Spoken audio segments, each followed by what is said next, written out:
If you're gay, and if God made you, then he made you that way. What happens when a queer Christian, a sex and relationship guru, and a dating critic walk into a bar? It's no joke. I had to leave the community almost to discover who I was. It caused a lot of shame that made me even suicidal at points. It's the start of a real conversation. God is all-knowing, almighty, but then he's made mistakes with these people down here. We're not talking about a man's virginity. Nobody cares about a man's virginity. 3 ways of seeing the world, 1 bar, and all the questions that connect us. Pull up a stall and see who's walking into my bar. Thank you. So today, we are talking about faith and desire. Before we get into it, why don't you lovely ladies introduce yourselves? My name's Lydia Rose. I am an online personality and a dating critic. I'm Oloni and I'm a sex and relationships expert. My name's Grace. I'm a singer-songwriter and a queer Christian. Okay, so let's kick it off with, do we think that religious communities speak openly enough about sex? I definitely don't think so. When I realised I was queer, I didn't really have a space to even begin to explore that and felt that I had to leave the community almost to discover who I was. Yeah, I think for me as well, it was something that was always seen as sinful. It was done for procreation between a couple that was married, instead of being taught that, you know, it's normal to have urges, it's normal to have desires, and giving us the right tools on how to navigate it. I think religion, but also man's influence on religion, has played a big part in creating shame, and I think they want to create shame to control, so yeah. Why do you think they want the shame? Why do you think shame is such a big thing? I think when someone's shameful, they're easier to manipulate. If you give something that has, oh, if you do this is right, if you do this is shameful, then it's going to push you towards what they want you to do, ideally. Do you know what I mean? Because the opposite is you're going to be excommunicated, or you're going to be looked at like you're something less. Right. Yeah. And you've lived within the faith and you've also practiced celibacy, right? Yes, I have. And how can you talk us through that and why you got to that decision? Cool. So I was baptized Catholic, and then I reverted to Islam. But what it was is when I reverted to Islam, obviously it was no sex before marriage. So I took it real seriously, hijabied up and everything. But what was quite interesting is it didn't bother me. I wasn't doing it to a point where, like, I was so caught up in Allah's love, if you will, that it just felt like it was the right thing to do. And actually, I was celibate for 3 years. And I feel like it was great spiritually. I mean, don't get me wrong, I'm not celibate anymore, but but yeah, no, it felt great. But I didn't feel that I wanted to do it when I reverted. I didn't feel that I had to. And Grace, would you say, was there a moment when your sexuality and your faith came into conflict? Yeah, definitely. I think that I initially just thought they were completely incompatible, and it caused a lot of shame that made me even suicidal at points. But in coming to accept myself, and I've found such a deeper faith, actually, one that feels way more authentic to me. And how did the church community react to you coming out? In different ways. I had some real negative reactions, but mostly people are afraid to speak, I think, rather than say the wrong thing. Right. And then some people you just don't feel comfortable talking to anymore, and other people, do say outright mean things, so. Right. Yeah. I want to know, Oloni, what happens when people suppress their desires. I have this conversation with my friend all the time, because I think there's a lot of conversation online at the moment about women abstaining from sex, and I'm always like, I think that we need to be releasing often, right? And I think it's good for the health. And so what can happen when you suppress your desires? Do you know what? I think abstaining isn't actually a bad idea. Again, it's all about having agency over your body and understanding what your boundaries are. But when we're talking about suppressing, I feel like people who suppress don't really understand that it actually leaks in different ways. You look for desire in a different way that's not necessarily healthy. You might explore your sexuality in a way that doesn't really serve you because it doesn't feel freeing. I think when I chose to be celibate, it was just a choice for me. Do you know what I mean? And also, I was so sick and tired of the men. They are very sick and tired. You know? Do we ever think that modern sex culture ever crosses the line? Yeah, I do feel like it crosses the line. I think it crosses the line because there was a whole conversation, for example, where people were talking about choking in the bedroom, so entering the world of BDSM. Right. So I think when people don't understand certain cultures within the sex space, they just emulate what they've seen within pop culture. At least educate yourself about it before glamorizing something you have no clue about.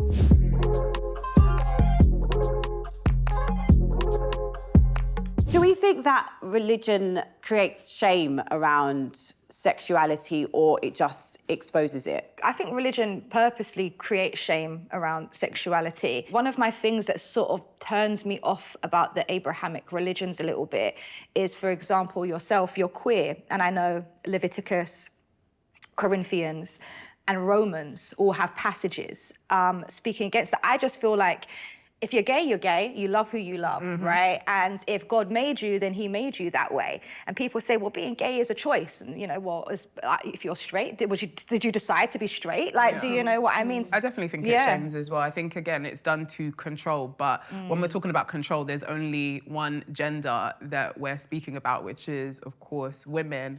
And it's done to just police their sexuality. When we talk about virginity, we're not talking about a man's virginity. Nobody cares about a man's virginity. We're talking about a woman. And as long as there's a patriarchy, it's always going to be women who are going to be the default subject when it comes to shame. I think there's a space where shame points out an area where our actions are not meeting our character, and it can stimulate growth. I don't think that all shame is bad. You don't? No, actually. Yeah. I've actually experienced, I was not acting in a situation the way that my like best self would.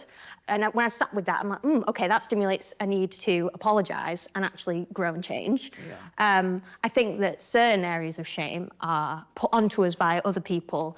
You know, I was made to feel shame for being queer. And I don't think... Who made you feel shame, though? It was... Was it society or was it religion? I had a belief system and a framework in my own brain that I'd been taught from being a young child based on the church and also the society I lived in. And so I felt shame that I was putting on myself because I had a framework of belief that didn't contain me and my sexuality. So I had to kind of shift the framework to realise that it wasn't wrong to be queer, which was really difficult. But then also, even to now, I will still get shamed from external perspectives. I'm cool with myself, I'm happy now, but I'm still going to receive shame from other people who haven't been on the same journey I have. Absolutely. I'm confused though. So you're basically saying that, you know, religion and society they didn't really put shame on you. Is that what you're trying to say, or?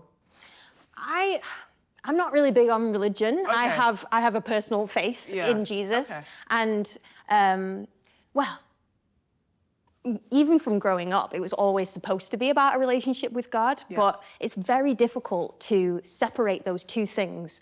As soon as you put community and faith together, quickly religion is going to emerge. They're difficult to separate. Yeah. I don't think God shames me. Yeah, I think I've shamed myself, and I think that people have shamed me.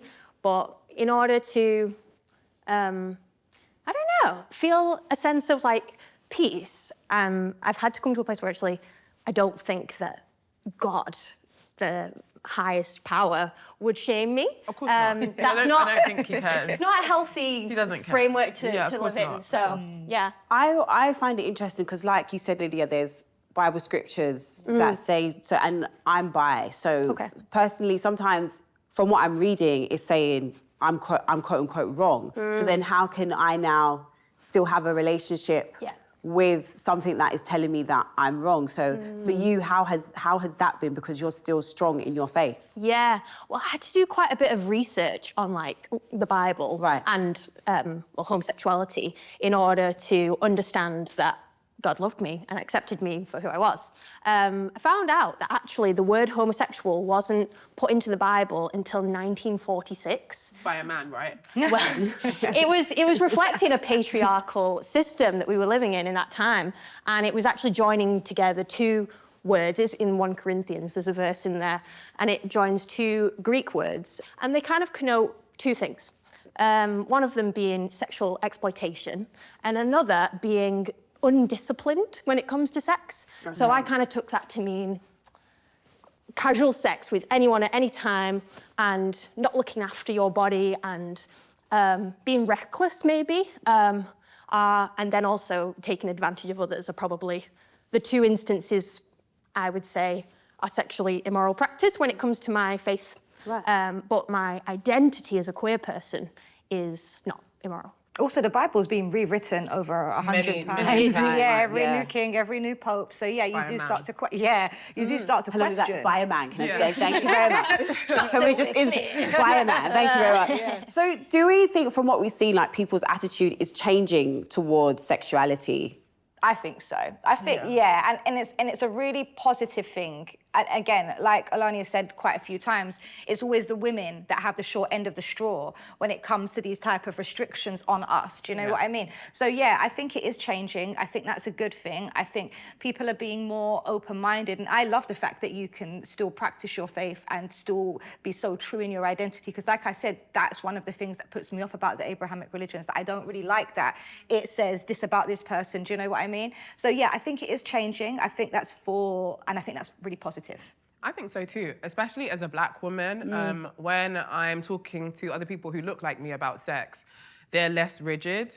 And, you have people who are exploring relationships and love and sex in different ways than ever before. When I first started talking about sex, it was very heteronormative. It was between a guy and a girl, had to be dating for a couple of months, and it was very normal for them to have sex. I have friends, I've had guests who have come on my show, who tell me about the sex parties that they go to. Now, when you hear sex parties, you're thinking of middle-aged white people. Right. But I'm talking about spaces and communities that are designed for Black people to play with. So I feel like we have definitely developed, we've become more sex positive. The words that we're using, such as boundaries, consent, even when it comes to kink, there's a lot more of a better understanding when it comes to that world. So definitely, I feel like we've developed. Because you used to get a lot of backlash online when you used to talk about sex. Right. And, now everyone talks about sex now, now right? everyone talks about sex, and it's like... And it should be like that. Of I love course. that. It should. And I used to have that experience as well when I talk about sex, and there'll be like guys in the comments like, why are you talking about this? Well, this is nasty. Because they're consuming it the way they believe it should just be consumed. They don't want to hear the educational point or, the real life experiences. They want it glamorized, they want the porn, and they want to get their nut and shite off. It's about teaching people that sexuality should not just be seen through one way. There's so many ways we can experience sex, and talking about it is just a healthy way.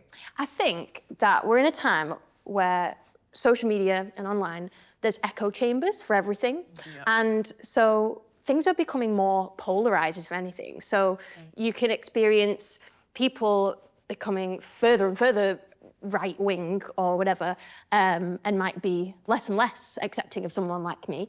But you can also build a community and find a pocket of people who would really support you. So I don't necessarily know what the overall trajectory of society is.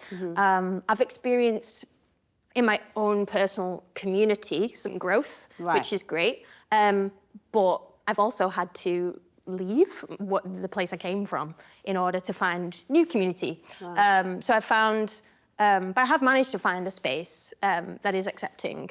It's still new.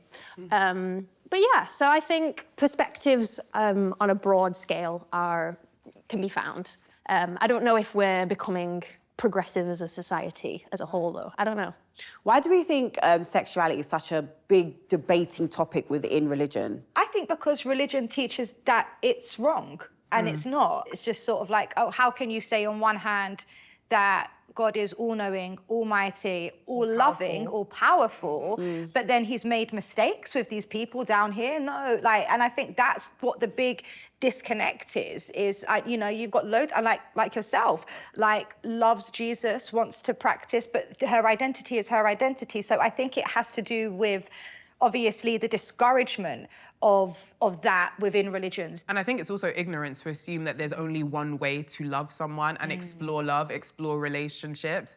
And the same thing is to be said with sex. You have people who are extremely sexual, but then you have those on the other end of the spectrum who are asexual, who don't even have the urge of desire, who don't even have the urge, like they might be aromantic, for example. So I think that life is complicated, people are complicated. To think that there's only one way and it's linear is so ignorant. One glove doesn't It's fit all. so, exactly, it's just so ignorant. It's just like, okay, if you, do you know what I mean? It's almost laughable. Like you think there's just one way, everyone's supposed to be heteronormative.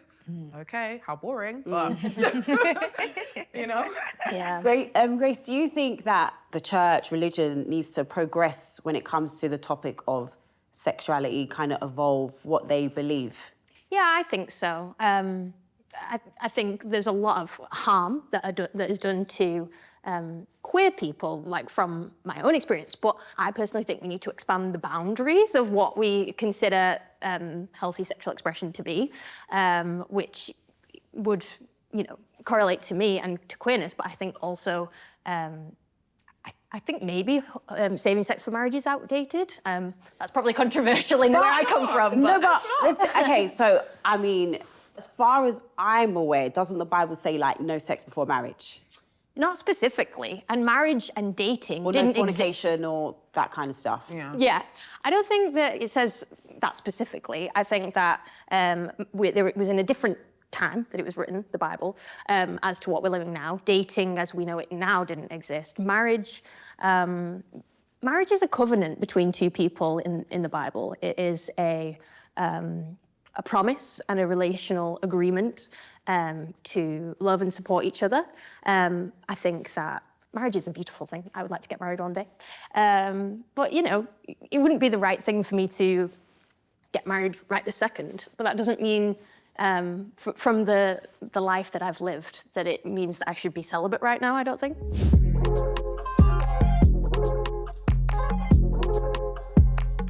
Growing up in the church, it was heavily preached, no sex before marriage. You wait till you get married. And I was saying that I think that's why a lot of young people in my church actually got married young, because... And a lot of them are getting divorced now. Right. Not that there's anything wrong with that. Yeah, but People I get think there divorced was every day. basically a lot of young people rushed into marriage so that they weren't sinning. Yeah.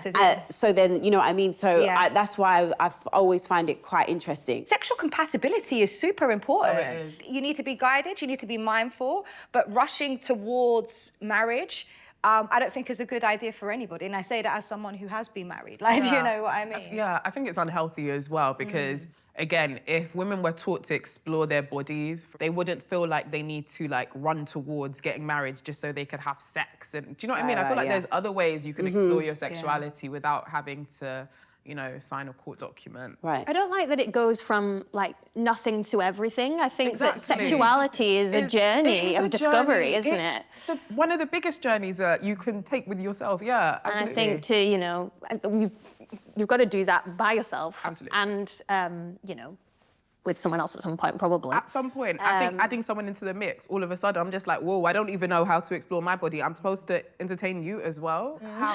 How does that work? What do we think is like a good balance between like religious strictness and sexual liberation? I think for me, the balance would be probably exploring your body on your own. I feel like the clitoris is the only organ that was designed for pleasure. You cannot tell me that God put that on my body and doesn't want me to explore it. Right. Like, men don't even have that. Like, their penis is literally used to pee and for pleasure.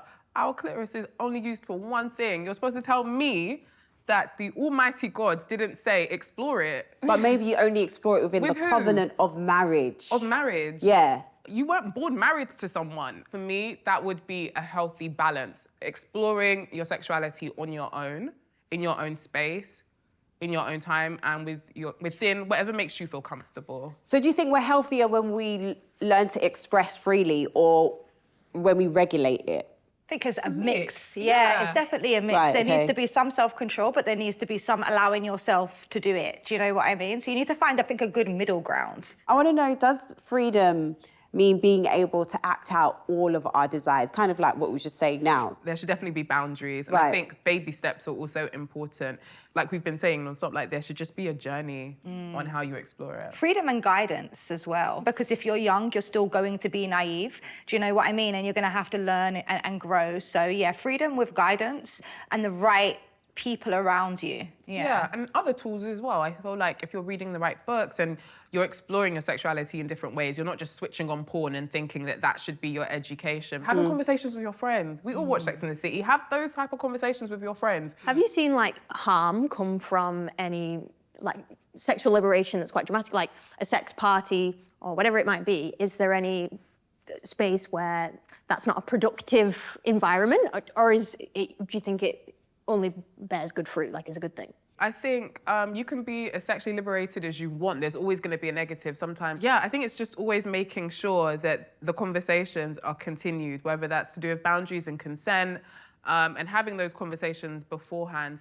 Off what you're saying as well, Grace, I think sometimes when somebody is really sexually liberated, people always kind of veer it to there must be something wrong with them. Or, you know, maybe you've been through trauma or daddy issues. And even though I hate that trope, they're not always wrong. Sometimes, I mean, but aren't we all a bit like traumatized from that? Do you know what I mean? Like, like, we've all been traumatized through something. And again, it's always about having a healthy balance and understanding yourself and why you do things, what the motive is behind. Grace, how have you balanced your faith and your desire? I think when I initially was discovering my desire, I was also experiencing a lot of pain in other ways too. I was kind of lonely because I was feeling cut off from community. I was feeling a bit heartbroken, and I wanted validation. So I experienced like a time of being probably hypersexual. And I didn't feel, I think probably the reason I was asking that question is because that didn't always feel good to me. It actually, sometimes I would have like panic attacks. Was this after intimacy? Yeah. And it would, it wouldn't be, you know, a positive experience a lot of the time. And so actually now being in like a committed relationship, I had to kind of learn how to be safe in sex, and there's been such a restorative journey, and I feel like now I have such a healthy relationship with sex that aligns with my faith. But I think I don't know, I think I was using hypersexuality. It was a coping mechanism at that time, and it was stemming from a place of genuine curiosity. But I don't know if it was the healthiest way to explore that, at least for me. So I don't know. And you've gone on that journey and now you know yourself. I know so many other people who have said the exact same thing. And sometimes I think that even though we want people to feel liberated and have sex the way they want to, it's also important to also remind people that if you feel like casual sex is not for you, don't explore it, because you might end up getting burnt. Do you know what I mean? Also, that if you've explored your sexuality enough to be like, I can only enjoy intimacy when I'm in a commitment, I think you've got your winning formula. And a lot of people don't have that. A lot of people are still exploring and, you know, thinking that they can find themselves through different people and different bed sheets.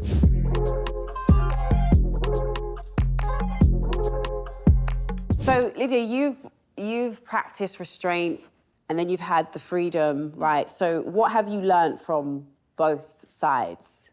I think both sides are positive. I think the constraint taught me that I really just needed my own energy. Do you know what I mean? All the validation I ever need is for is inside of me. So I don't actually need anything external to feel good about myself. Yeah, it's just taught me to validate myself, and you know, I can have sex or not have sex and I can still be cool. Do you think there's ever too much restraint? Like, babe, let it go. What, to just not, express yourself sexually? Yeah, it's, you know, there's a lot of, Yeah, I think so. I think it depends on how you choose to explore your desires at the end of the day. If you know that you're not having sex for a reason and you're restraining yourself, I don't think there's anything wrong with that. But I feel like if you're someone who's never had sex and you have all these urges and you're just not willing to explore it, I do think it can be a bit unhealthy. What does real freedom look like when it comes to desire? I feel like just your autonomy. I think that real freedom is just your choice to follow your desires or your choice to abstain from your desires. And I think it's just that freedom is just having the choice to pick. Basically not trying to scare people into doing something that I guess religion has taught us that we should all do, which is, again, you know, waiting for marriage and being celibate, et cetera, et cetera. Freedom comes when you have this sense of peace and assurance in what you're doing. The feeling of freedom is almost like the opposite to anxiety, maybe, and shame. So I think that freedom isn't necessarily just exploring anything and everything. It's more just doing what feels true and authentic, that you don't feel restricted, but you also don't feel like you're pushing yourself too far in a way that doesn't feel comfortable. Almost at that point, it's then who are you trying to prove yourself to, and what are you trying to perform some sort of type of rebellion? I don't know.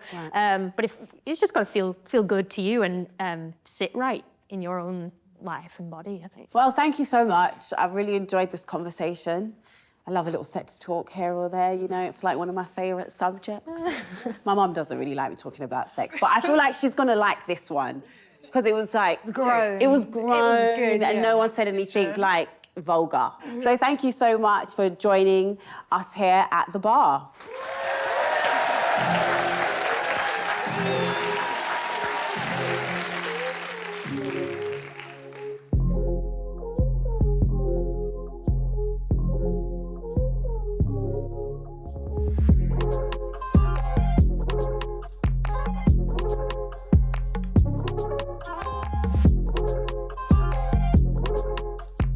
And if you've enjoyed this conversation, then why don't you stay here at 48 TV, where there's loads more content just like this.